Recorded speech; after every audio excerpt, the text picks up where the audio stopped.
Hey, what's going on? Ryan, the Plan Man, SetThePaceTriathlon.com here, and we're doing this quick little video to talk about tips about training fatigue and the struggles that are definitely real. So let's jump right into it. Number one, the struggle is real. It happens to us all.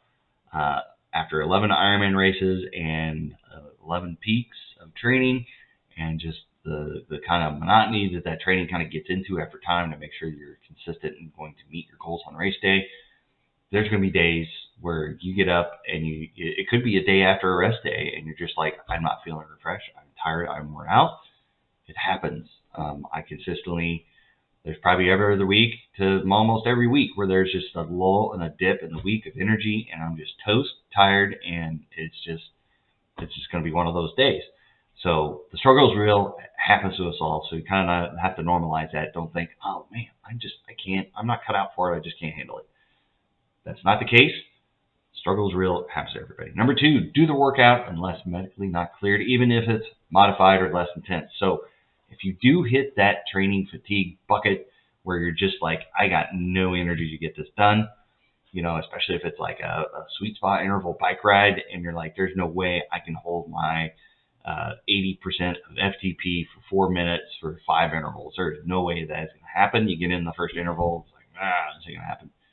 Do the workout anyway. I always tell people the regret of not doing the workout at all is much greater than the fatigue afterwards and being like, oh, I did it, but it sucked. That feels a lot better than I didn't even do the workout today. I'm totally behind now. I'm going to have to cram stuff in later and make it up later. So unless you're medically cleared not to do workouts, if you got some situation going on, and pardon my videos, the dog knocks the table out of the way. If you're not medically cleared, don't do the workout. But if you are medically cleared and there's really nothing else going on and you're not sick or anything like that, do the workout. You usually have to go and be like, all right, I'm just going to do a 6-mile run. I'm going to ditch the intervals because I'm just not feeling it. I want to go do the run. More often than not, you'll feel better after the run for having done it or after the ride or whatever. So try to do the workout if all possible. Number three, have transition weeks with less intensity and workload. So if you're not doing a structured plan and you're just doing it on your own, you can't just increase every week and build up. It's like over time, you're just going to wear yourself out, not giving yourself any substantial recovery.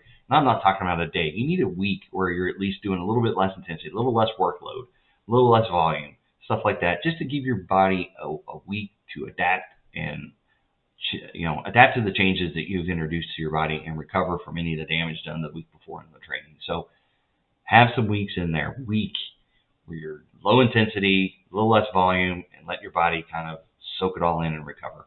And sometimes during that week, that's probably like when you're going to be the most tired because you're just not on the go as much and your body's just kind of like, oh, I'm done.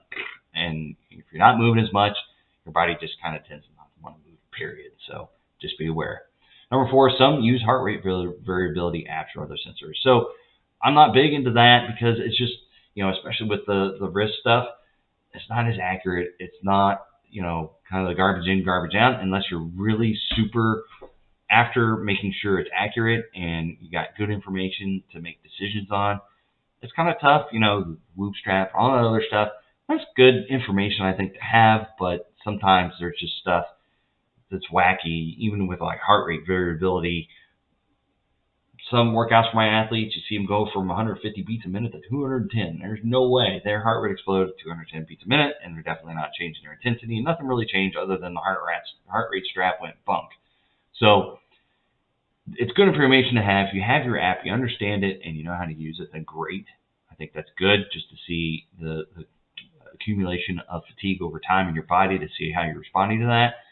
But it's definitely not set in stone. Take it with a grain of salt, in my opinion. Number five, training on terrain or climate you're not used to. So did you go out of town for a week? Are you in, sea level? And you're like Kansas City, and you went out to Boulder, Colorado for a week for work or something like that. You're out there running, swimming, and biking, and you're like, I don't really go super intense. When I came back, I'm just wiped out. Changes like that, or if you're going from, like Arizona, Louisiana or something like that for a week or something, or you're going from even like Kansas City to South Arkansas, the humidity level is substantially different. That can play a factor too. So if you're just finding it's like, I'm doing my workouts, man, I am just more tired. Maybe you're sleeping in a hotel bed. You're just not getting that quality sleep. something changed and you're just your energy just gets sucked out. So just be aware of that could suck your energy a few times and make it a little bit more difficult, making more fatigue after doing your workouts over time. Number 6, timing matters. Are you doing your workouts in the morning? You do it in the evening. If something comes up, you can't do it in the mornings like you used to. Do it in the evenings, you're just like, oh man, I'm so exhausted at the end of the day. Well, yeah, usually at the end of the day, you're pretty tired to begin with, and then you do life. And if you're doing workouts after the kids go to bed and you're staying up a little bit later, it's a little harder to go to sleep. You get a lot of sleep. That kind of stuff will change it too. So if you change the timing of your workouts, that can factor in as well. Or maybe you need to make a change. It's like, I'm doing my workouts in the evenings. It's just not working for me. It's hard to get up in the morning. Sometimes when you make that change, you have to do the workouts in the morning. It kind of energizes you for the morning and the rest of the day. And then it's easier for you to go to sleep at night. So consider the timing when you're doing your workouts, because that makes a difference. Number 7, age matters. If you've seen a lot of my videos, age does make a difference. So if you find I'm just not recovering like I used to, I just feel more tired, as we age and get more mature, unfortunately, it's going to be a little bit more of a struggle. You're going to feel that fatigue a little bit more, especially after those long runs and long rides. It's just going to happen. You got to understand it. You got to know. Maybe get a little bit more sleep, schedule a little bit more massage therapy, compression boots, whatever you got to do to kind of overcome and compensate for old man. Well, it's not old man winter. Time marches on. Whatever. Whatever your cliche is, time will catch you. So just make sure you're accounting for that. Number 8, do you ever take a break? If you're workout, and you're 10 years into it, and I've never taken a day off, it's okay to take a day off once in a while. It's just a day after a race or something like that, a couple days after the race.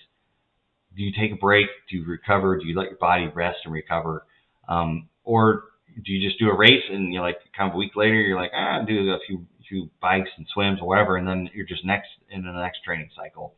If you don't get a few weeks in between, even if it's like a structured off-season type of program, take a break, let the body recover, rest and recuperate. Yeah, you may lose a little bit of fitness, but at the end, it's good to let your body rejuvenate and get recovered for that next training cycle to be able to do this long term and make a lifestyle out of it. So take a break once in a while. Your body will thank you for it. So those are my tips. Hopefully it helped you out. If you're seeing this on Facebook, YouTube, if it helped you out, give it a like, subscribe, hit the bell notification for notifications of future videos.